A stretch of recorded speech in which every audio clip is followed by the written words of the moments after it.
Господин Папазов, какво предлага един независим кандидат за евродепутат на избирателите? Предлага просто честно да ги представлява. Да поставя въпросите, които нито е една от партийните кандидатури и партийните евродепутати избрани не смеят да поставят. В края на краищата, нали трябва да избираме представители на хората, а не просто това, което правят партиите, назначават някакви техни лоялни членове да представляват техните интереси. Направи ми впечатление тези дни, слушах един дебат, как една евродепутатка обясняваше как независимите нямали никакъв шанс, те нямали силата да променят. Вероятно е правен. Силата нямаме, но ние имаме свободата да поставяме въпросите, които те не смеят да поставят. Да посочвам ли многото примери, в които партийните назначения в Брюксел просто не смеят да поставят един или друг въпрос.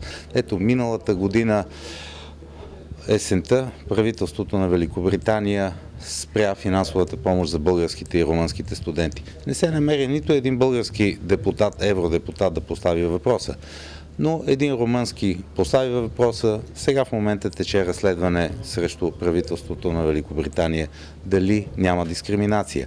Тъй, че един независим евродепутат може да направи много.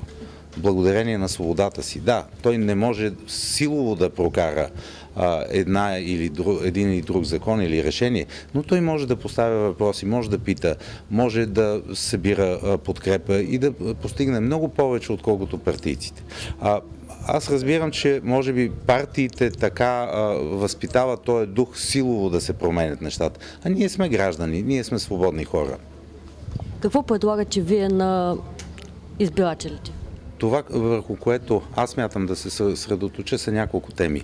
Първо, премахване на свръхрегулациите, които правят малки и средния бизнес неконкурентно способен и го убиват.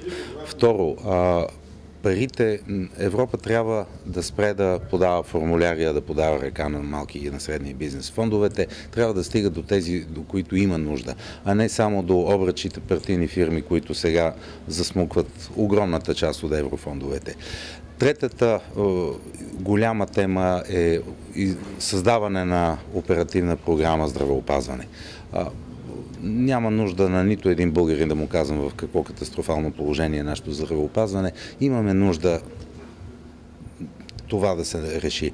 Разбира се, има много, поне още 5-6 също много важни и големи теми, като иновации, образование, използване на европейски фондове за помощ при безработица. Това е накратко. В края на краищата, аз осъзнавам и слабостта на един независим евродепутат, но това, което мога и обещавам да направя, е да работя за хората и да не се спирам, да не позволявам някакви такива партийни интереси да спират работата ми и задаването на въпроси, на неудобни въпроси към институциите в Европейския съюз. Едно друго нещо конкретно е създаване на, не знам как точно да го нарека, но създаване на структура и на начин да се изкара на светло усвояването на еврофондовете. Борбата с корупцията във връзка с усвояването на еврофондовете е една огромна задача, която може да бъде решен дори и от един независим кандидат. Според вас в момента какви са слабостите на българските евродепутати, без значение от коя политическа сила са?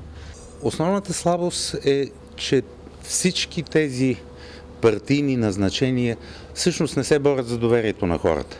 Погледнете какво се случи повечето партии сложиха партийните си водачи да бъдат локомотиви, за да изтеглят и да вкарат в Европейския парламент хора, които очевидно са трудно избираеми, ако трябва сами да се борят за доверието на хората.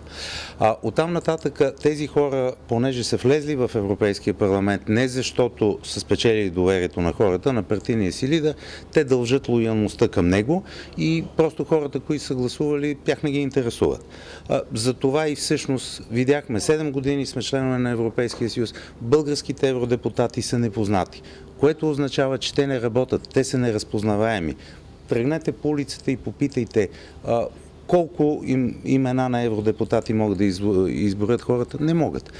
Това означава, че те просто не работят. И то е съвсем естествено. След като не са се борили за нещо, няма как да бъде.